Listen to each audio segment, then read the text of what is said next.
अस्सलाम वालेकुम क्लास। हमारा आज का टॉपिक है पावर्टी सर्कल, यानी कि vicious circle of the poverty. इसे गुर्बत का एक मनहूस चक्कर कहते हैं और इकनॉमिक्स में ये सोच रखी जाती है कि कोई भी कंट्री जो है ना वो एक दफ़ा जब पावर्टी सर्कल में फंस जाता है तो फिर वहाँ से उसका निकलना थोड़ा मुश्किल हो जाता है। पावर्टी सर्कल एक्चुअली जो है ना वो है क्या, ये poverty is the biggest hurdle in the way of economic development, यानी कि इकनॉमिक डेवलपमेंट में पावर्टी जो है ये एक बहुत बड़ी हर्डल है। अंडर डेवलप कंट्रीज़ तमाम जो है ना वो एक इनमें फ़ीचर कॉमन है अंडर डेवलप कंट्रीज़ में। वो क्या है कि इकनॉमिक डेवलपमेंट जो है ना उस vicious circle of the poverty है। इकनॉमिक डेवलपमेंट की ये एक हर्डल है और इस विशियस सर्कल का मतलब क्या है कि इकनॉमिक बैकवर्डनेस है, कि इकोनॉमी जो है वो बैकवर्ड जाना शुरू हो जाती है। इसकी डेफिनेशन क्या है, प्रोफेसर नरकसे ने क्या कहा था, vicious circle of poverty is due to low level of investment on one hand and the limited on the other, कि जो है ना इन्वेस्टमेंट वो एक तरफ कम होती है और दूसरी तरफ जो है वो डिमांड कम होती है। इस तरह से लो इनकम जनरेट होती है और इसका रिज़ल्ट क्या होता है कि इकोनॉमिक डेवलपमेंट बैकवर्ड जाना शुरू हो जाती है और टेक्नोलॉजी जो है उसे भी हम अलाउ नहीं करते अपनी इकोनॉमी में यूज़ करना। How vicious circle of poverty created, in less develop countries the income of people is low, लोगों की इनकम कम होती है, इस वजह से वो सेव भी कम करते हैं और जब सेव कम करते हैं तो उसके बाद क्या होता है कि इन्वेस्टमेंट भी लो होती है और लो इन्वेस्टमेंट जो है ना वो प्रोडक्टिविटी को भी लो कर देती है और इस लो प्रोडक्टिविटी लेवल की वजह से इनकम भी कम होना शुरू हो जाती है। In this way the vicious circle of poverty is complete. Impact of vicious circle क्या है, नरकसे के अकॉर्डिंग जो है ना वो विशियस सर्कल का इम्पैक्ट जो था वो दो साइड्स पर था। One is demand side of the vicious circle and the second is supply side of the vicious circle. Demand side पर विशियस सर्कल किस तरह से रिएक्ट करता है,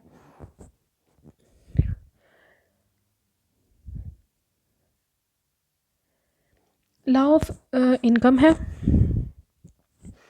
यानी कि इसमें लो इनकम होती है, फिर लो परचेजिंग पावर है, जब लोगों के पास पैसे कम होंगे तो उनकी ख़रीदने की क़ुव्वत भी कम हो जाएगी।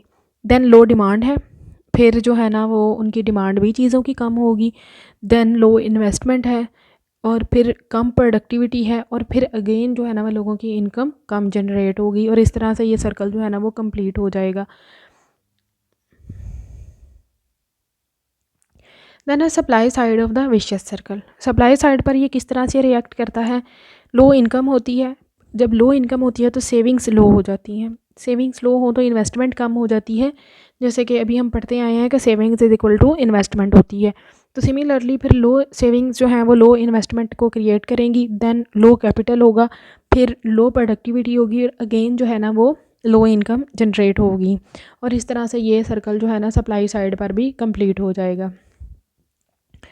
देन है measures to remove the vicious circle of poverty और measures to remove the economic obstacles. सबसे पहला है proper use of natural resources. Under develop countries जो हैं वो अपने नेचुरल रिसोर्सेज को प्रॉपरली यूज़ करके रैपिड ग्रोथ जनरेट कर सकते हैं।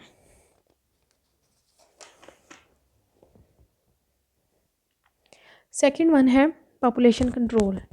कुछ कंट्रीज़ जो हैं जैसे कि पाकिस्तान है, इनमें पॉपुलेशन का जो है ना वो प्रॉब्लम बहुत ज़्यादा देखने में आता है, यानी कि ओवर पॉपुलेटेड कंट्रीज़ हैं और जो है ना वो पॉपुलेशन कंट्रोल करने के लिए कुछ स्टेप्स लेने चाहिए गवर्नमेंट को और ऐसे फैमिलीज़ को स्पेशल अलाउंस मिलना चाहिए जिनकी फैमिलीज़ में सिर्फ 2 ही बच्चे हों। देन नंबर थर्ड पे है atmosphere for saving.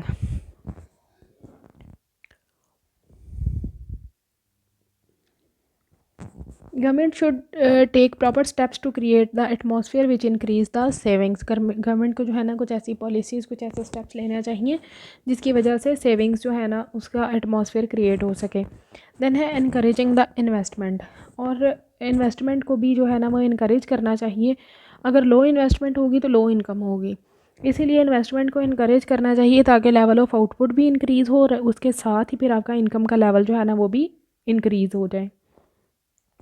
Distribution of wealth है, डेवलपिंग नेशन में एक ये प्रॉब्लम जो है ना बहुत ज़्यादा है कि अनइक्वल डिस्ट्रीब्यूशन ऑफ वेल्थ है। पुअर मज़ीद पुअर होते जाते हैं और रिच जो है वो मज़ीद रिच होते जाते हैं।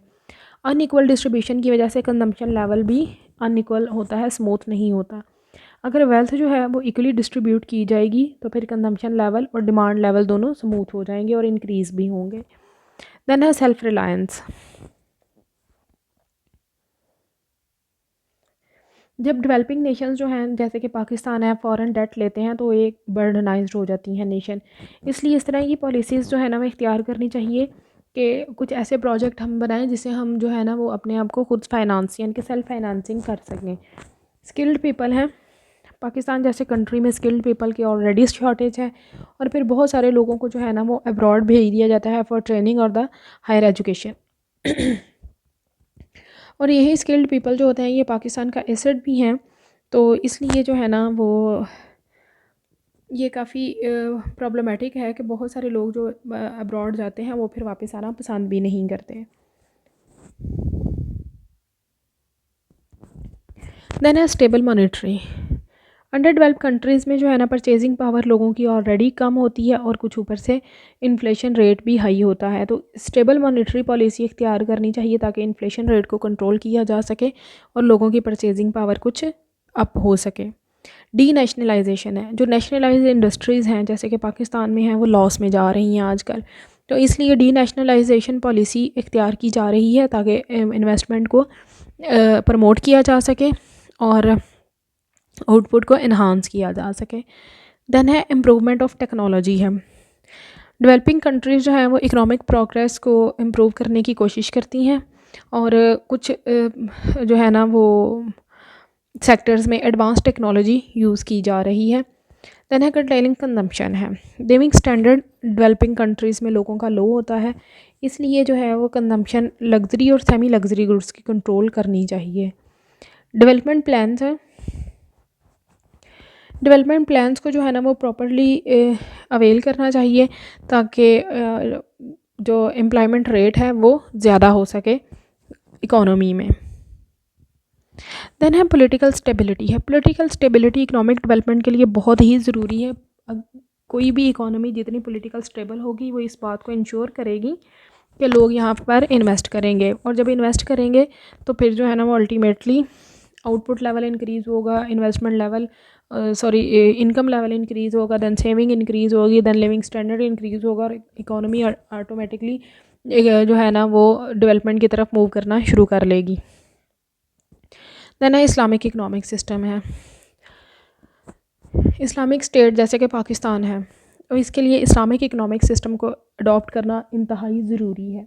जितनी भी हर्डल्स हैं इकनॉमिक डेवलपमेंट में वो तमाम की तमाम रिमूव हो जाएंगी अगर इस्लामिक इकनॉमिक सिस्टम को अवेल किया जाए।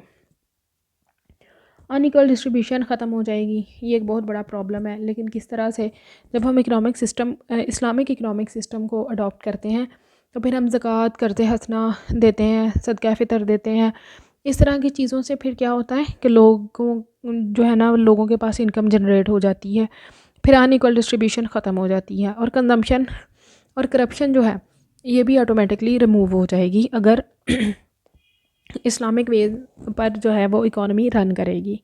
देन बैलेंस्ड ग्रोथ स्ट्रेटजी है। बैलेंस ग्रोथ स्ट्रेटजी भी अडॉप्ट करनी चाहिए ताकि पॉवर्टी को ख़त्म किया जा सके और इन्वेस्टमेंट को इंक्रीज़ किया जा सके। देन डिडक्शन इन अनएम्प्लॉयमेंट है। गवर्नमेंट को जो है ना अनएम्प्लॉयमेंट को रिमूव करना चाहिए और लोगों को जॉब अपॉर्चुनिटीज़ प्रोवाइड करनी चाहिए ताकि सेविंग और परचेजिंग पावर दोनों लोगों की इंक्रीज़ हो सके। देन है इंक्रीज़ इन एक्सपोर्ट्स है। Developing countries like Pakistan should increase the export to make the balance of payment favourable. Export को इंक्रीज़ करना चाहिए बैलेंस ऑफ पेमेंट को फेवरेबल बनाने के लिए और फाइनल गुड्स की एक्सपोर्ट जो है ना उन्हें इंक्रीज़ करना चाहिए instead of primary goods. Then है रिडक्शन इन इम्पोर्ट्स है। इम्पोर्ट्स के अगर सब्सटीट्यूट्स तैयार कर लें तो जो है ना वो इम्पोर्ट्स को रिड्यूस किया जा सकता है। उसके बाद है development of the industrial sector है। पाकिस्तान में जो है ना वो एग्रो बेस्ड इंडस्ट्रीज़ को प्रमोट करना चाहिए और जितना भी रॉ मटेरियल है ताकि वो सारा के सारा हमारी अपनी इंडस्ट्रीज़ में यूज़ हो बजाय इसके कि हम उसे एक्सपोर्ट करें। देन है development of the agricultural sector. Agriculture sector को कुछ फैसिलिटीज़ देनी चाहिए, फार्मर्स को फैसिलिटीज़ प्रोवाइड करनी चाहिए ताकि एग्रीकल्चर सेक्टर जो है ना वो डेवलप हो सके। हमारा आज का लेक्चर यहीं तक का था। और बच्चे जो है ना वो आप काइंडली अपने लेक्चर्स सारी क्लास अटेंड किया करें और इन्हें साथ के साथ प्रिपेयर करें। ओके, थैंक यू बच्चों, अल्लाह हाफिज़।